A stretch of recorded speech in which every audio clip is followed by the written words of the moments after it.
Hello students, you are most welcome in the second video of the Allen Planet. Fertility falls as income rises. Education spreads and health improves. आय बढ़ने से, शिक्षा का विस्तार होने से स्वास्थ्य बेहतर होने के साथ साथ गर्भ धारण की क्षमता कम हो जाती है. Thus development is the best contraceptive.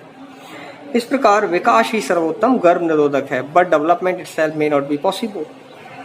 परंतु स्वयं विकास तब तक संभव नहीं हो सकता if the present increase in the numbers continues.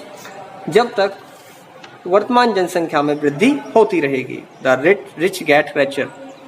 अमीर लोग अमीर होते चले जाते हैं. And the poor beget children. और गरीब लोग बच्चे पैदा करते हैं. Which condemns them to remain poor. जो उनकी गरीबी की निंदा करते हैं. More children does not mean more workers. ज्यादा बच्चों का मतलब ये नहीं है कि ज्यादा काम करने वाले. Merely more people without work. इसका मतलब है कि बेकार लोग बिना काम के, यानी कि ज्यादा से ज्यादा बेकार लोग. It is not suggested that human beings be treated like the cattle. और उनका यह अर्थ नहीं है कि मनुष्य को पशुओं की भांति व्यवहार किया जाए, कंपल्सरी स्टरलाइज्ड और जबरदस्ती नसबंदी कर दी जाए. But there is no alternative to voluntary family planning without introducing an element of coercion. बिना जबरदस्ती किए अपनी मर्जी से परिवार नियोजन अपनाने के सिवाय इसका कोई और विकल्प नहीं है. यानी कि बिना जबरदस्ती कहे अपनी मर्जी से आप फैमिली प्लानिंग अडॉप्ट कर लें, तो इससे बढ़कर कोई भी दूसरा विकल्प नहीं हो सकता. किसको? पॉपुलेशन कंट्रोल करने का. The choice is really between control of population and perpetuation of poverty. जो ये चॉइस है, जो चयन है, वास्तव में जनसंख्या नियंत्रण और किसके बीच है? निर्धनता के बीच है. The population of India is estimated to be 920 million today. यानी कि आज विश्व भारत की जनसंख्या लगभग 92 करोड़ लगाई जाती है. More than the entire population of Africa and south America put together. यदि हम अफ्रीका और अमेरिका की जनसंख्या को एक साथ रख लें, उससे कहीं ज्यादा. No one familiar with the condition in India would doubt. कोई भी इसमें संदेह नहीं करेगा that the hope of the people would die in their hungry hutments. यानी कि लोग जब तक झुग्गी बस्तियों में भूख से मरते रहेंगे, तब तक population control given top most priority. जब तक जनसंख्या नियंत्रण को प्राथमिकता नहीं दी जाएगी. For the first time in human society, यानी कि मानव इतिहास में पहली बार, we see a transcending concern. हम बढ़ती हुई चिंता को देख रहे हैं. The survival not just of the people.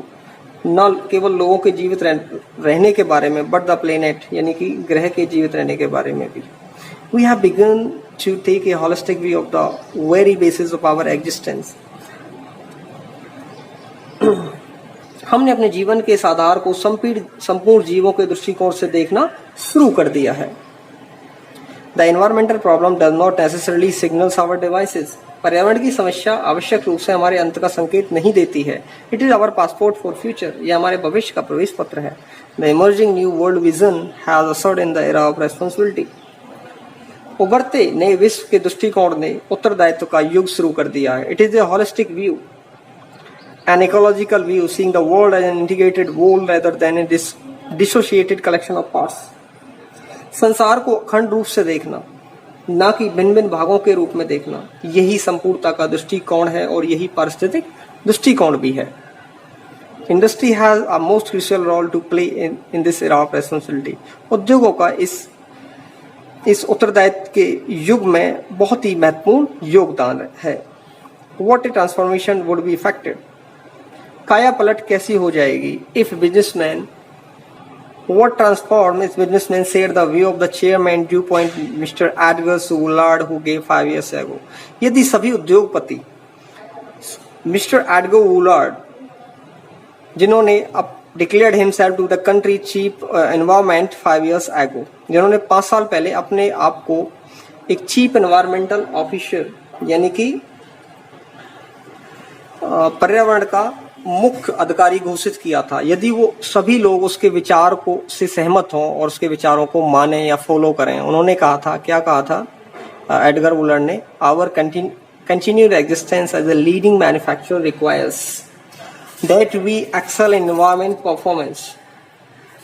उन्होंने कहा था मुख्य उत्पादक के रूप में हमारा अपना अस्तित्व बनाए रखने के लिए आवश्यक है आवर कंटिन्यूड एग्जिस्टेंस, यदि हम अपना अस्तित्व बनाए रखना चाहते हैं, पृथ्वी पर रहना चाहते हैं, as a leading manufacturer requires, तो हमें एक मुख्य उत्पादक के रूप में काम करना होगा। That we excel in the environment performance, और हमें अपने पर्यावरण के सुधार के लिए भी काम करना होगा।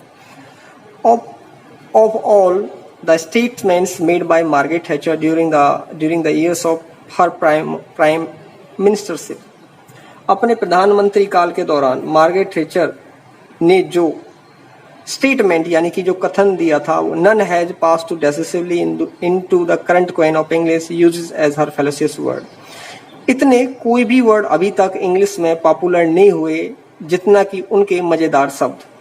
क्या शब्द थे? No generation has a freehold on his earth, यानी कि इस पृथ्वी पर किसी का भी कोई अधिकार नहीं है, किसी भी पीढ़ी का कोई अधिकार नहीं है, कोई भी इसका स्वामी नहीं है। All we have is a life tenancy, यानी कि हम जब तक रह रहे हैं तब तक हम इसके लिए हम क्या है, टीनेसी मीन काश्तकार हैं। और with a full repairing lease, और इसको ठीक रखना हमारा कर्तव्य है, हमारा किराया है या पट्टा है। लीज मीन्स पट्टा है। पट्टा क्या होता है कि लोग खेतों को जब पैसा दे के लीज पे दे देते हैं, यानी कि 1 साल के लिए जो फसल उगा लो और उसके लिए हमें पैसा दे दो पर एकड़, यानी प्रति एकड़ हमको 40,000 चाहिए और आपको 6 मंथ या 1 क्रॉप के लिए या 1 ईयर के देते हैं, तो उसे लीज बोलते हैं। In the words of Mr Lester Brown के शब्दों, जो शब्द थे वो क्या थे? We have not inherited this earth from our forefathers, कि हमने ये जो पृथ्वी प्राप्त की है, जो जमीन प्राप्त की है, वो हमने अपने फोरफादरों से यानी कि पूर्वजों से प्राप्त नहीं की है। We have borrowed it from our children, हमने तो इसे अपने बच्चों से उधार लिया है, यानी कि इस जमीन का कोई भी स्वामी नहीं है। जन्म लेते चले जाते हैं और डिमाइस होते चले जाते हैं, इसका कोई भी स्वामी नहीं रहता है। So I hope students you understood well.